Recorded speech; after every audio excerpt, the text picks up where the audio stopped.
Actually ఇక్కడ జీవీఎల్ గారికి ఇస్తారు అని చెప్పేసి మొదట్లో నడిచింది కొంతకాలం, ఆయన లోకల్ అన్నట్టు. కానీ అనూహ్యంగా మీ పేరు వినిపించింది, ఇదేంటి ఎందుకు జరిగింది అని చెప్పేసి కూడా కొంతమంది కామెంట్స్ చేశారు. మీరు చెప్పిన దాంట్లో ఒక క్లారిటీ అమ్మా. జీవీఎల్ ఇక్కడ లోకల్ కాదు, ఢిల్లీలో ఉంటాడు, లేదంటే నర్సరావుపేట కాన్స్టిట్యున్సీలో ఒక గ్రామంలో అతను అక్కడ ఉండేది, కానీ ఇక్కడ లోకల్ కాదు. నేను లోకల్ కాదు, ఆయన లోకల్ కాదు. ఇది లేదు. పార్టీ నిర్ణయించిన తర్వాత నేను విశాఖపట్నం పోవాలనుకున్నా, పార్టీ అలయన్స్లో అనకాపల్లి వచ్చింది.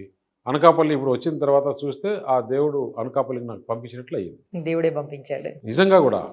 లేకుంటే నేను అనకాపల్లి ఏంటి, నేను రావడం ఏంటి అనేది 2 months నుంచి అయితే నడుస్తుంది పార్టీలో.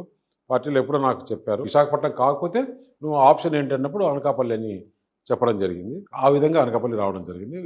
చూస్తే ఇక్కడ ఉండే సమస్యలు కానీ, ఇక్కడ ఉండే ప్రజలు కానీ నిజంగా కూడా నేను కావాలని కోరుకుంటున్నారు. ఎందుకంటే నా పని, నా సామర్థ్యం వాళ్ళు చూశారు. యాక్చువల్లీ ఇప్పుడు మీరు వెళ్ళి చాలా మందిని కలిశారు కూడాను డైరెక్ట్గా నియోజకవర్గంలో. తర్వాత చాలా మంది మీతో మాట్లాడుతున్నారు. వార్ రూమ్లో మీరు కూడా ఒక ఫోన్ నెంబర్, కాంటాక్ట్ నెంబర్ కూడా ఇచ్చున్నారు. మీరు నియోజకవర్గంలో మెయిన్లీ అనకాపల్లికి సంబంధించి ఏమి ప్రాబ్లమ్స్ మీ దగ్గరకు వస్తున్నాయి, ఏమి ఐడెంటిఫై చేశారు అసలు మీరు? యావత్ భారతదేశంలో యువత అంటే 18 to 23 ఓటు ఎన్రోల్మెంట్లో ఓన్లీ లెస్ దెన్ 2% ఉంది.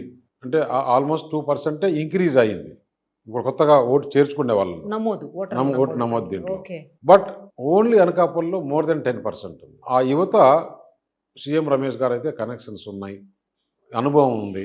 ఆయన ఈ యువతకు ఇక్కడ ఏదైనా పరిశ్రమలు తీసుకొని వస్తారు, పరిశ్రమలు వస్తే మనకు ఉద్యోగ అవకాశాలు వస్తాయి అనేది ఎక్కువ మాకు వచ్చే కాల్ సెంటర్స్లో కానీ, నాకు కలిసినప్పుడు చెప్పేది కానీ, ప్రతి దగ్గర కూడా నేను ఆ విషయం గురించి మాట్లాడేటప్పుడు వాళ్ళ దగ్గర నుంచి స్పందన చూస్తే కానీ మెయిన్ పాయింట్ అది. అట్లాగే ఎథనాలు, హైడ్రోజన్, ఎందుకంటే hydrogen plant near to sea, అంటే ఎక్కువ వాటర్ కావాలి. హైడ్రోజన్ ప్లాంట్స్ వచ్చేదానికి ఈ ప్రాంతం అనుకూలంగా ఉంటుంది. ఎందుకంటే పాయకరావుపేట కానీ, యలమంచిలి కానీ, పెందుర్తి కానీ కోస్ట్ ఉంది. ఆ ప్రాంతంలో వచ్చినప్పుడు ఇండస్ట్రీస్ వచ్చేదానికి అవకాశం ఉంది. ఎథనాలు, చెరుకు ఎక్కువ పండించే ప్రాంతం ఇది. షుగర్ కన్జంప్షన్ తక్కువైపోయి షుగర్ ప్లాంట్స్ నడవట్లా.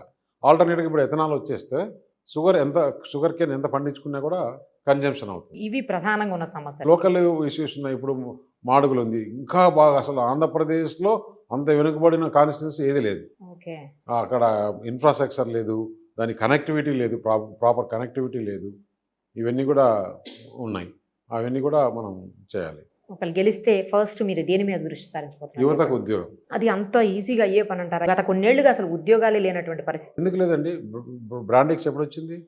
బ్రాండెక్స్ వచ్చిన తర్వాత కదా ఇక్కడ ఉమెన్కు 20,000 ఉద్యోగాలు వచ్చాయి. ఇంకొక ఫార్మాసిటికల్ ఉంది. ఫార్మాసిటికల్ వచ్చిన తర్వాత కదా గవర్నమెంట్ నోటిఫికేషన్స్.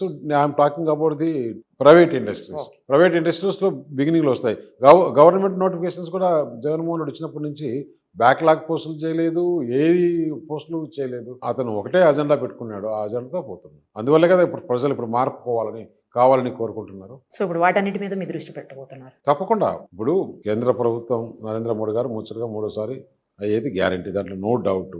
400+. ఆంధ్రప్రదేశ్లో కొంతమంది ఓకే వైసీపీ వాళ్ళు మా పార్టీ వస్తుందని, కూటమి మా పార్టీ వస్తుందని చెప్పచ్చు. బట్ పబ్లిక్లో నేను చూసిన రెస్పాన్స్ని బట్టి నాకు 30 years 35 years రాజకీయ అనుభవంలో డెఫినెట్గా మీరు రాసి పెట్టుకోండి, June 4th మళ్ళీ మనం కలుద్దాం. ఇప్పుడు ఎలక్షన్ జరిగేది జగన్మోహన్ రెడ్డిని దించేదానికోసం ఎలక్షన్ జరుగుతుంది. Crystal clear.